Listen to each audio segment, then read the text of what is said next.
안녕하세요. 명예나고 국어과 박진성입니다. 2025년 1학기 중간고사 대진고 2학년 분석을 시작하겠습니다. 이번 시험 범위는요, 교과서 범위 안에서 현대시와 고전시가, 현대소설, 고전소설, 그리고 고전수필을 포함했고요. 외부 작품으로 현대시 추가했고요. 낙치설, 같은 설 갈래인 낙치설을 하나, 그리고 유배문학 가운데 하나인 연시조 견해어를 포함했습니다.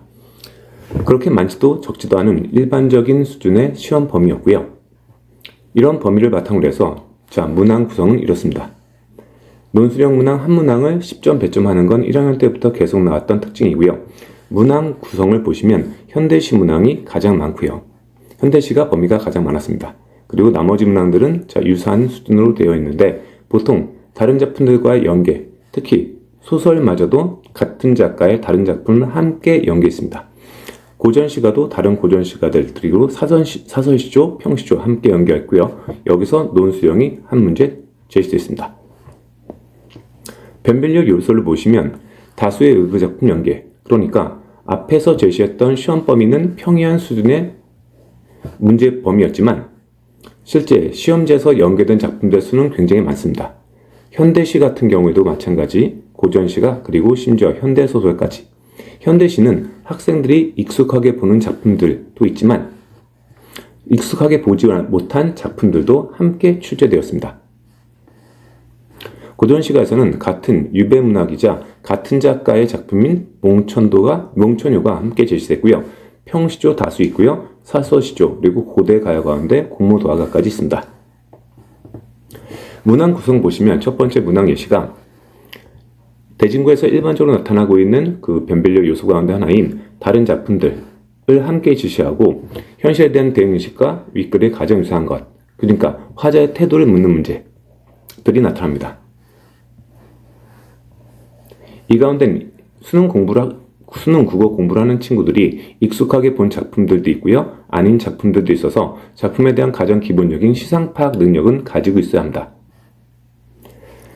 그 다음 최근의 추세에서 선택형의 변별력을 높이기 위해서 이런 문항 구성이 나타나는데요.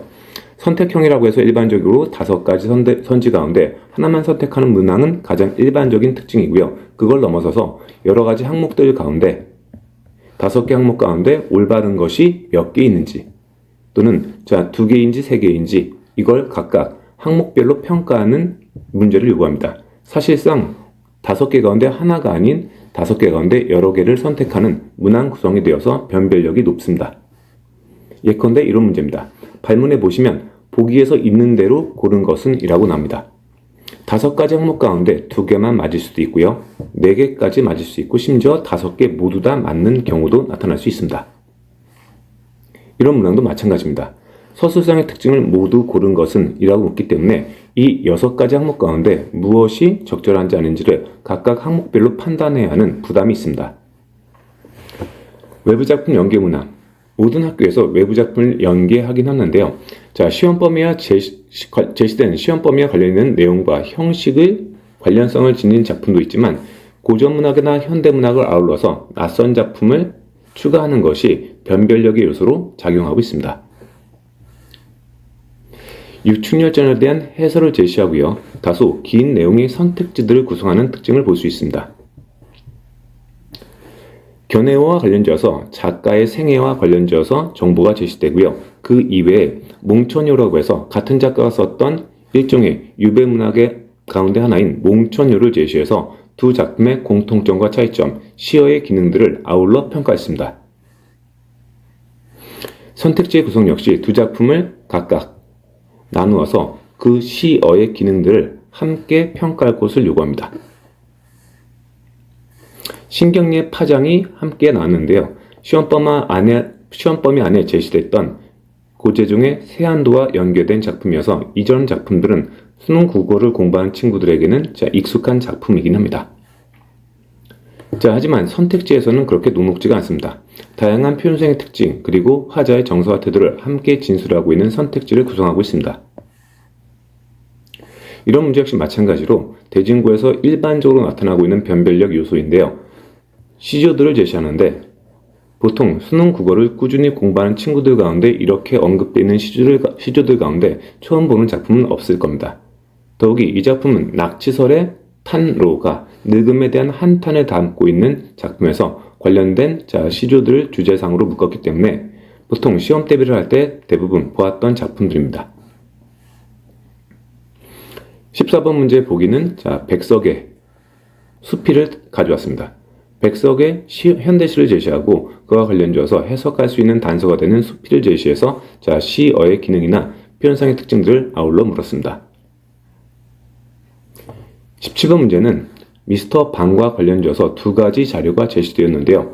골개미의 형성 방식과 특징, 그리고 판소리 사설의 문체에 가지고 있는 특징을 그대로 가져와서 같은 작가의 다른 작품인 치숙이라는 현대소설을 이 골개미 입장에서 그리고 판소리 사설의 문체를 사용하는 서술상의 특징과 관련지어서 두 작품의 공통점을 확인할 수 있는지를 평가하는 문제였습니다. 논술형 문항인데요. 대진고에서는 항상 논술형 문항을 한 문항 제시하고 세분화해서 부분 점수를 도입합니다. 고려 가요의 특징에 대한 설명을 주고요. 그리고 한문 문학의 갈래인 설, 고전 수필의 형식상의 특징을 제시한 뒤에 각각 각 갈래별 특징에 맞는 특징들을 서술할 것을 요구합니다. 니은의 경우에 가의 구성을 표같이 작성했을 때로 제시한 뒤에 2단 구성, 경험, 그리고 의견, 표현상의 특징, 각각 내용과 형식을 함께 묻는 문제를 출제했습니다. 대진고 시험은 다른 학교에 비해서 어려운 편입니다. 문학작품의 경우에 시험범 안에 주어져 있는 작품들의 출제 요소를 빠짐없이 공부하는 것은 기본이고요. 제재와 관련된 문제를 풀어보면서 자기 점검을 해야 합니다. 가장 중요한 건 연계작품을 최대한 학습하는 것인데요. 주제상의 공통점이 되든 작가의 특징이 되든 관련될 수 있는 작품을 최대한 많이 학습하고 시험에 임하는 것이 효율적입니다. 결정적으로 모든 영역에서 중요한 것이지만 특히 문학에서 수능 문제 해결력을 기르기 위해서 고전 문학과 현대 문학을 아울러서 수능 기출문제, 학력평가 기출문제 등을 통해서 다양한 작품들을 풀어보는 연습에 충실한다면 좋은 점수를 얻을 것으로 기대합니다. 감사합니다.